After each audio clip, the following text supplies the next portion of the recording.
पण वडील हीच माझी एवढी मोठी शक्ती होती, राहायचं राजकारणात की नाही. आता काय करायचं नेमका हा माझ्या समोरचा प्रश्न होता की ही राष्ट्रवादीसाठी एक हाती निवडणूक होती, कारण माझे सहकारी जवळचे मला सोडून गेलेले होते की नेमकं जनता दलाला निवडून देऊन उपयोग काय. अत्यंत खालच्या पातळीवरच्या टीका झाल्या, त्यात पण विचारलं गेलं की आता किती जणांचे उमरे झिजवणार. प्रश्न त्यांनीच विचारलेला, उत्तरही त्यांनीच मला दिलं. अंतर्मुख होऊन विचार केला की खरंच आहे की आता मला उमरे झिजवण्याशिवाय पर्याय नाही. राष्ट्रवादी तर चालणार नाही हे त्यांच्या लक्षात आलेलं होतं, पण काही कार्यकर्त्यांना राष्ट्रवादी बरोबर जावं असं वाटत होतं आणि आम्ही करू शकतो हे कदाचित त्यांनी जाणलं असेल. जनता दल आणि संघर्ष हे एक समीकरण आहे का? हे आश्चर्यकारक होतं असं तुम्हाला वाटतंय, पण माझ्या दृष्टीनं हा निर्णय घेणं ही काळाची गरज होती. जर हा निर्णय आम्ही घेतला नसता तर आमचं राजकीय मरण अटळ होतं. आम्ही या प्रवाहातूनच बाहेर पडलो असतो आणि मी राजकीय मरण किंवा राजकीय आत्महत्या करण्यापेक्षा लढणं पसंत केलं, कारण माझ्या वडिलांनी नेहमी मला लढायला आणि संघर्ष करायला शिकवलेला आहे. काही दिवसानंतर मला सांगावं लागले की आता जरा तुम्ही बाहेर थांबा. आता रिंग रोड करणं हे गडिंग्लज नगरपालिकेच्या आर्थिक परिस्थितीच्या आवाक्याबाहेरचं आहे. मग भाजप बरोबर जाणे विकासाभिमुखच आहे. राष्ट्रवादी सारख्या मोठ्या ताकदीबरोबर जर लढाई करायची असेल तर आमची ताकद मर्यादित आहे. मी पहिलं काम हातात घेणार ते रिंग रोडचंच काम हातात घेणार. याच्यानंतर तुमचा पुढचा राजकीय प्रवास कसा असणार? तुमच्या विश्वासाला पात्र राहूनच आम्ही काम करू हा शब्द या निमित्ताने देतो. नमस्कार. आज थेट मुलाखत या कार्यक्रमात गडिंग्लज मधली एक असं व्यक्तिमत्व आपल्या समोर आहे ज्यांनी चळवळीतून आपलं नेतृत्व उभा केलेलं आहे. वडिलांच्या संस्कारावर आज जनता दलाचं अस्तित्व जपत आहेत त्या माननीय माजी नगराध्यक्षा स्वातीताई कोरी यांचं आर न्यूज मध्ये आपलं खूप खूप स्वागत करतो. थँक्यू. आज गडिंग्लज मध्ये तुम्ही साधारणपणे नगराध्यक्ष पदापासून किंवा नगरसेवक पदापासून राजकारणामध्ये सुरुवात केली आहे. अनेक चळवळीमधून आपण काम केलं. या प्रवासाची थोडीशी भूमिका सांगाल का नेमकी? मी, माझे वडील माजी आमदार श्रीपतराव शिंदे हे 10 वर्ष आमदार होते, पण त्यांचं सुद्धा नेतृत्व चळवळीतूनच पुढालेलं नेतृत्व होतं. त्यावेळी कुठल्या सुविधा नव्हत्या, तेव्हा शिंदे साहेब सायकलवरून आणि पायी चालून त्यांनी तालुका पिंजून काढलेला होता आणि गडिंग्लजच्या लोकांचे प्रश्न त्यांनी समजावून घेतलेले होते. त्यांच्या संस्कारात वाढले. लहानपणापासून विद्यार्थी चळवळीत काम केलं. आता बऱ्याच म्हणजे वडिलांच्या बरोबरीनं शेतकऱ्यांसाठी असू देत, कामगारांच्या साठीच्या असू देत किंवा अंगणवाडी सेविकांचा प्रश्न असू देत, या सगळ्या चळवळीतून मी काम केलं आणि लहानपणापासूनच घरात राजकारण बघत असल्यामुळं राजकारणात येण्याचा तसा पहिल्यांदा काही मानस नव्हता.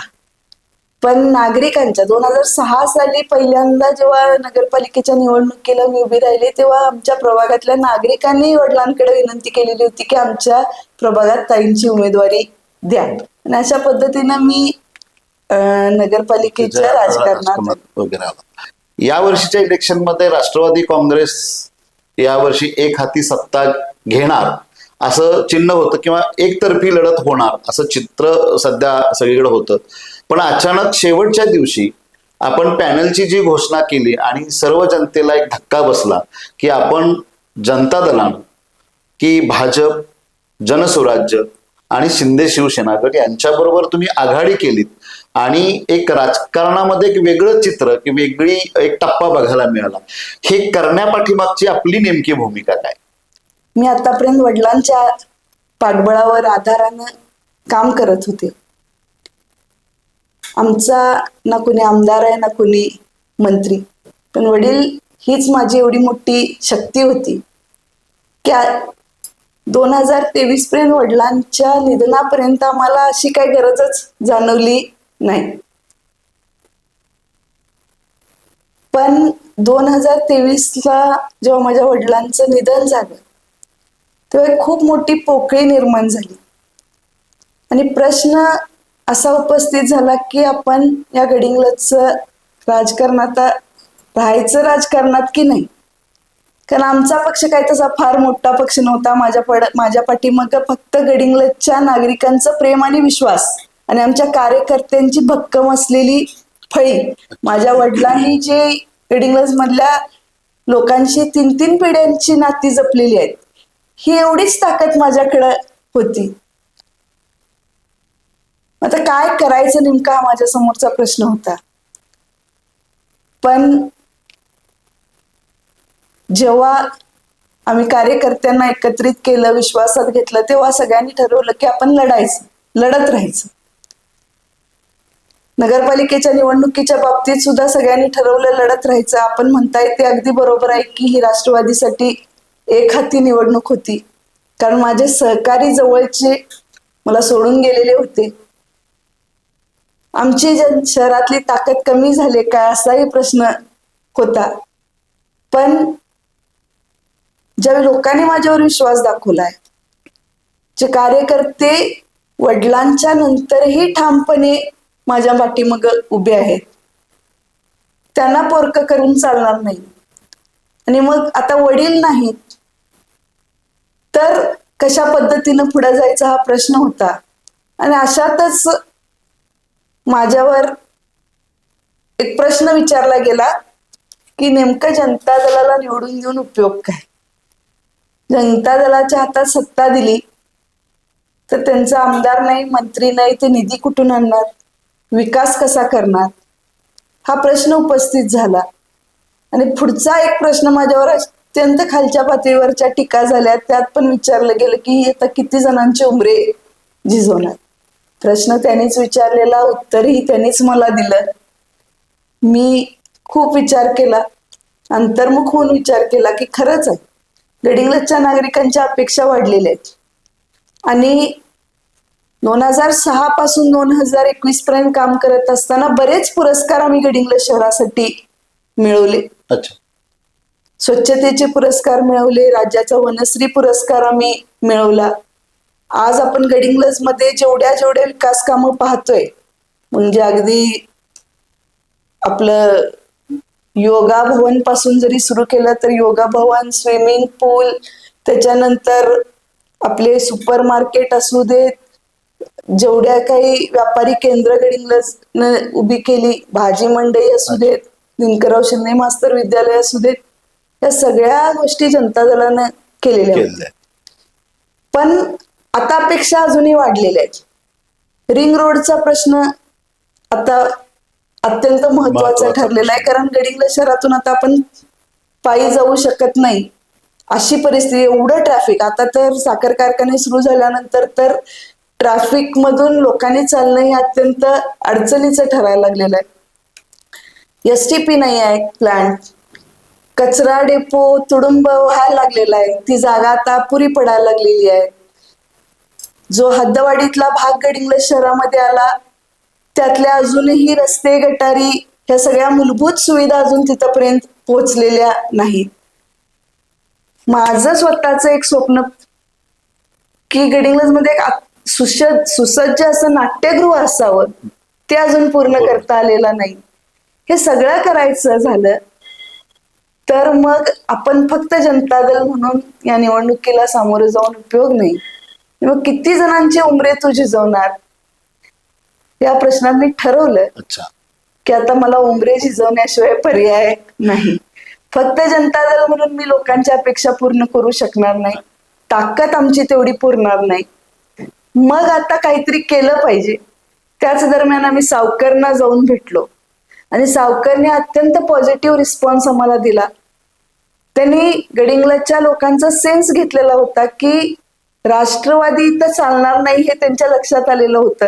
त्यांनीच आम्हाला सुचवलं की आपण 10 वर्ष नगरपालिकेत एकत्र होतो, तर हे नॅचरल अलायन्स आहे, आपण पुन्हा अशा पद्धतीनं निवडणुकीला सामोरं जायला काहीच हरकत नाही.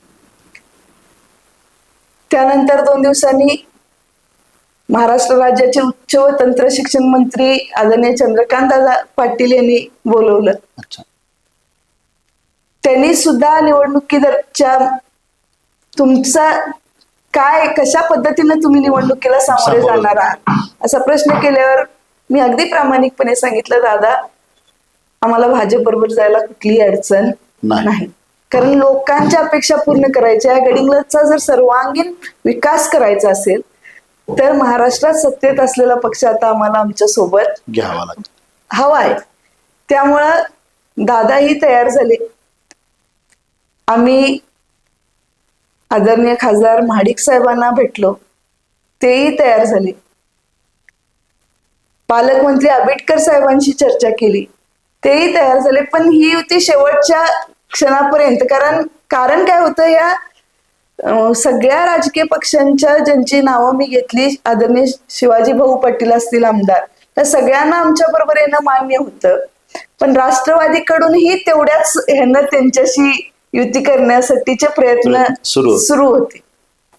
भाजपमधल्या काही लोकांना राष्ट्रवादी बरोबर जायचं होतं. राज्यात सध्या महायुती आहे. त्यामुळं जरी आदरणीय चंद्रकांत दादा पाटील असतील, सावकर साहेब असतील, आदरणीय मुन्ना महाडिक साहेब असतील किंवा शिवाजी भाऊ असतील, यांना आमच्या बरोबर युती करायची होती, तरी त्यांच्या कार्यकर्त्यांच्या सगळ्याच कार्यकर्त्यांचं असं मत नव्हतं. पण काही कार्यकर्त्यांना राष्ट्रवादी बरोबर जावं असं वाटत होतं.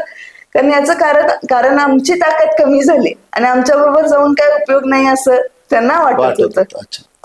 पण या सगळ्या मोठ्या नेत्यांनी आमच्या कामावर विश्वास दाखवला, आमच्यावर विश्वास दाखवला आणि जनता दलावर शेवटच्या क्षणी ही युती झाली. त्याबद्दल मी आपल्या मार्फत त्यांच्या सगळ्यांच्याच प्रती मी कृतज्ञता व्यक्त करते. कारण गडिंग्लजचा विकास हा प्रामाणिकपणे आम्हाला करायचा आहे. हे जे प्रलंबित प्रश्न आहेत ते सोडवण्यासाठी या मोठ्या शक्तींची आम्हाला गरज आहे आणि आम्ही करू शकतो हे कदाचित त्यांनी जाणलं असेल, म्हणून ते आज आमच्या बरोबर आहेत. आणि आता गडिंग्लजसाठी कुठल्याही प्रकारचा निधी कमी पडेल किंवा आम्हाला विकास पण करण्यात कुठली अडचण येईल असं मला वाटत नाही. आता तुम्ही म्हणलात की निधी कुठल्याही प्रकारचा कमी पडणार नाहीये. एक नगराध्यक्ष म्हणून किंवा नगरसेवक म्हणून तुम्हाला सभागृहाचा खूप गाढा अभ्यास आहे. तुम्ही नगराध्यक्ष असताना अशी कोणती विकासाची कामं झालीत की जी 1-2-3 ठळक कामं, मगाशी तुम्ही सांगितलातच, पण त्यातली 3 ठळक कामं की जी तुम्हाला सांगावीशी वाटतात अशी? मी पहिल्यांदा नगराध्यक्ष झाले तेव्हा गडिंग्लज मध्ये आम्हाला लहानपणी खूप वाटायचं की आपल्या गावात स्विमिंग पूल असावं. कोल्हापूरला गेलं की आम्हाला सुट्टीला गेल्यानंतर आम्ही आंबाई वगैरे टँकला जायचो. इथं नाही आहे. मग त्या काळात आम्ही पहिला निर्णय घेतला आणि स्विमिंग पूलचं बांधकाम केलं. ज्या शाळेत गोरगरिबांची मुलं शिकतात अशा नगरपालिकेच्या शाळेची पूर्ण ती इमारत पडलेली होती. त्यांना कधी महादेवाच्या मंदिरात, कधी सुपर मार्केटमध्ये बसवण्यात येत होतं. आणि ती माझ्या आजोबांच्या नावाने ती शाळा होती. धाडसानं निर्णय घेतला आणि दिनकरराव शिंदे मास्तर विद्यालय आम्ही बांधलं. भाजी मंडई झाली. हे म्हणजे इमारती बांधकाम करत असताना एवढ्यावर आम्ही थांबलो नाही. आम्ही विविध पुरस्कार सुरू केले. पूज्य साने गुरुजी आदर्श साहित्य पुरस्कार असेल, आदर्श शिक्षक पुरस्कार असेल, वाचक पुरस्कार असेल, हे आम्ही सुरू केले. आम्ही लहान मुलांसाठी बाल आनंद मेळावे यांचं आयोजन केलं. त्याचबरोबरीनं महिलांसाठी विविध उपक्रम आम्ही राबवले. ज्येष्ठ नागरिक संघटना आहेत त्यांना बसण्यासाठी आम्ही त्यांच्यासाठी जागा उपलब्ध करून दिली. पेन्शनरसाठी त्यांचं ऑफिस आम्ही करून दिलं. मला आनंद वाटतोय की गडिंग्लज शहरातल्या किंवा गडिंग्लज तालुक्यातल्या मुलांसाठी विज्ञानाचे प्रयोग करण्यासाठी असं काही सेंटर उभं करायचं, म्हणजे आमच्या प्रयत्नातून एक हॉल आम्ही दिला आणि गडिंग्लज मराठी विज्ञान परिषद आणि नगर परिषदेच्या वतीनं अत्यंत चांगला एक हॉल सुरू झालेला आहे.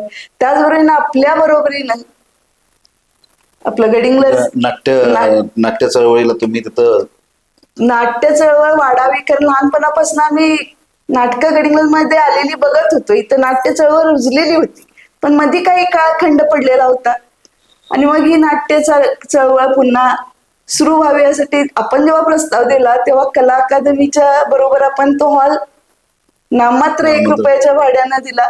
आज तुमच्या प्रयत्नात असू देत, कितीतरी मुलांना या चांगलं व्यासपीठ पुरस्कार मिळायला लागले. सिरियल मध्ये कामं मुलं करायला लागली.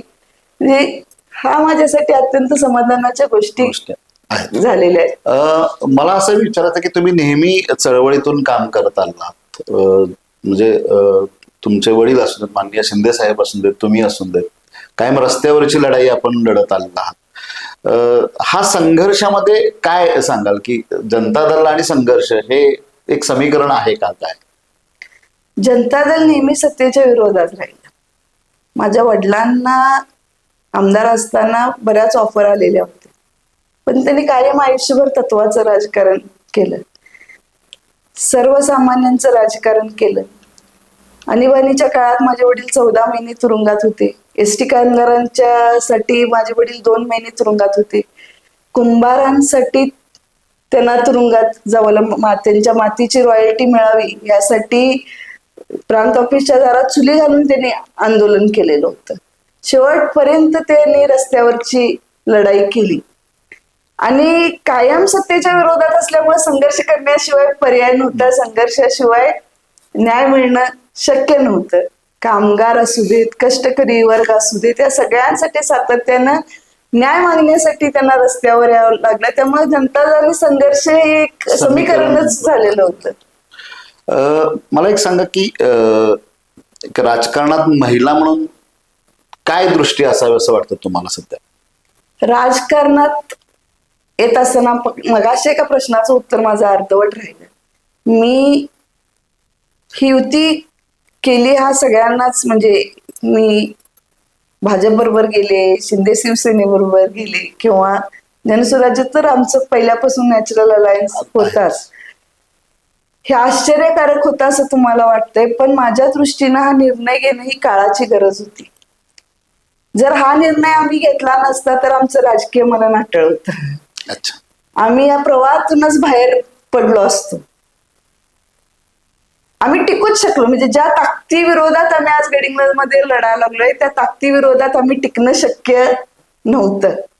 आणि मग जर ज्या लोकांचा आपल्यावर विश्वास आहे त्या लोकांच्या विश्वासाला पात्र राहून काम करायचं, आपल्या कार्यकर्त्यांच्या विश्वासाला पात्र राहून काम करायचं, तर मग काही तडजोडी किंवा जोडण्या करणं गरजेचं होतं. आणि मी राजकीय मरण किंवा राजकीय आत्महत्या करण्यापेक्षा लढणं पसंत केलं. कारण माझ्या वडिलांनी नेहमी मला लढायला आणि संघर्ष करायला शिकवलेला आहे. आणि मग जर एवढ्या मोठ्या ताकदीबरोबर लढायचं तर मग आपण लोकांसाठी, आज लोकांच्या अपेक्षा वाढलेल्या आहेत आणि त्या पूर्ण करायच्या तरी करणं गरजेचं होतं. आणि मला स्वतःला आणि गडिंग्लजच्या नागरिकांना ही युती, म्हणजे आज मी बघायला लागले फिरत असताना एवढा उत्स्फूर्त प्रतिसाद, महिला मोठ्या संख्येनं आज बाहेर पडायला लागले, तेवढा उत्स्फूर्त प्रतिसाद या युतीला मिळायला लागलेला आहे. म्हणजे गडिंग्लजकरांच्या मनातली युती आज झालेली आहे, त्यांना अपेक्षित असलेली युती घडलेली आहे. त्यामुळं निश्चितपणे आमचा विजय होणार, आम्हाला खात्री आहे. महिला म्हणून राजकारणात येत असताना महिलांनी पुढे यावं, कारण महिला अतिशय प्रामाणिकपणे काम करत असतात. जसं घर निगुतीनं सांभाळतात तसं गाव सुद्धा त्या निगुतीनं सांभाळू शकतात, हा माझा अनुभव आहे. आणि बघा की, म्हणजे काहीही नसताना, कुठलीही सत्ता नसताना एवढे वर्ष माझ्यावर लोकांनी जीवापाड प्रेम केलं. आता सुद्धा मला इतक्या प्रेमानं, 4 वर्षाच्या प्रशासकाची कारकीर्द मध्ये आहे, वडिलांच्या नंतरचा काही म्हणजे जो काळ आहे 2 वर्षाचा, त्यात जबाबदाऱ्या इतक्या आल्या की मला त्या जबाबदाऱ्या पूर्ण करणं गरजेचं होतं. आणि तरीही मी जेव्हा आता लोकांच्या समोर जाते तेव्हा इतक्या मायेनं मला लोक जवळ घेतात, प्रेमानं जवळ घेतात.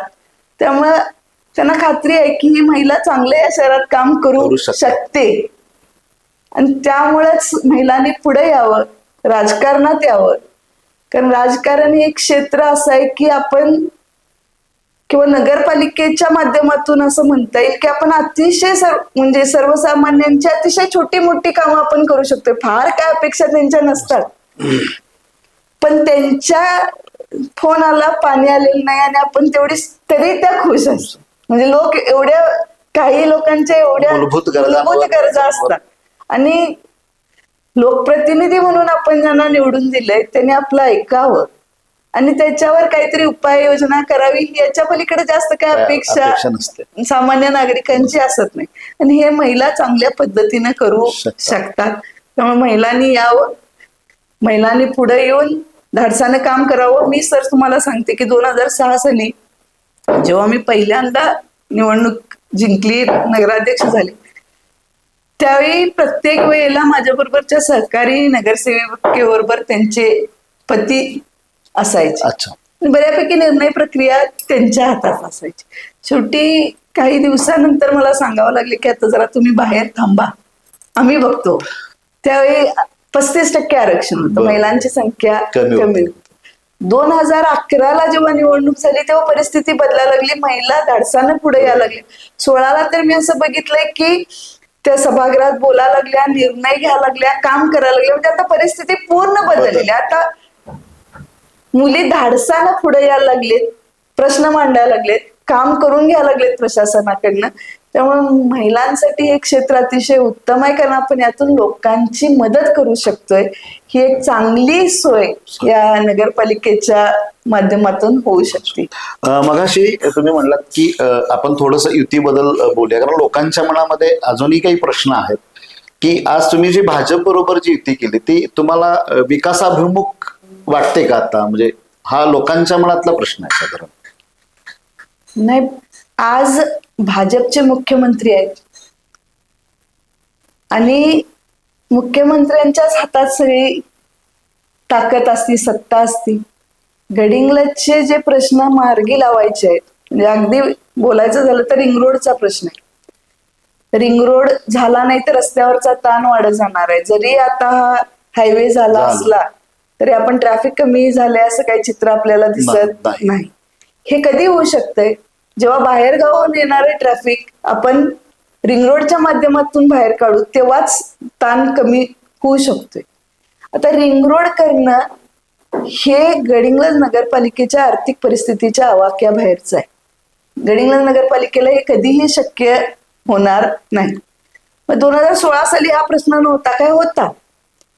पण आपली आर्थिक परिस्थिती नगरपालिकेची एवढी नाही म्हणून आम्ही TDR नावाचं एक शासनानं तेव्हा हे केलं की आपले जमिनीचे हक्क आपण हस्तांतरित करू शकतोय.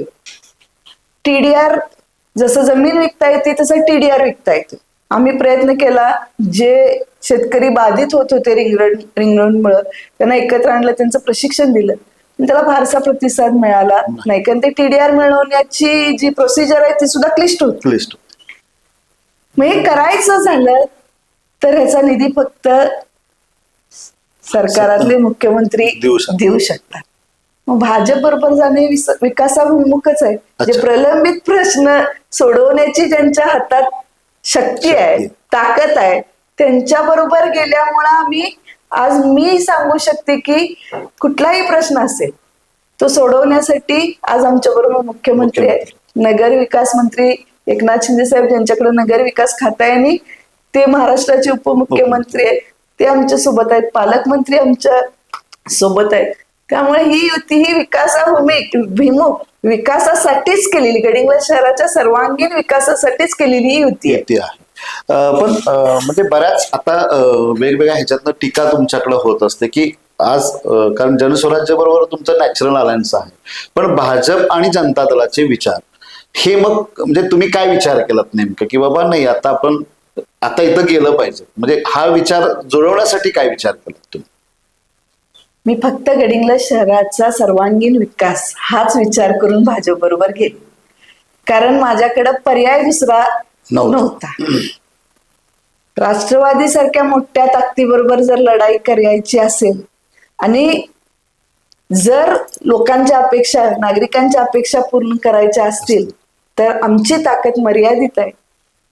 जरी लोकांचा आमच्यावर विश्वास असला तरी लागणारा निधी हा सरकारातनच आणला पाहिजे आणि त्यामुळे सरकारातले पक्ष आपल्या बरोबर असले पाहिजेत, एवढाच विचार करून मी भाजप बरोबर गेलेले आहे. म्हणजे बाकी कुठलाही तुम्ही विचार म्हणजे हे विचारच केला नाही तुम्ही की नाही आता गडिंग्लज शहराचा विकास हे एकमेव ध्येय आहे. बाकी मग तो पण प्रामाणिकपणे करायचं. बाकी त्याच्यासाठी काही तडजोड करायला लागली तर आपल्याला चालेल.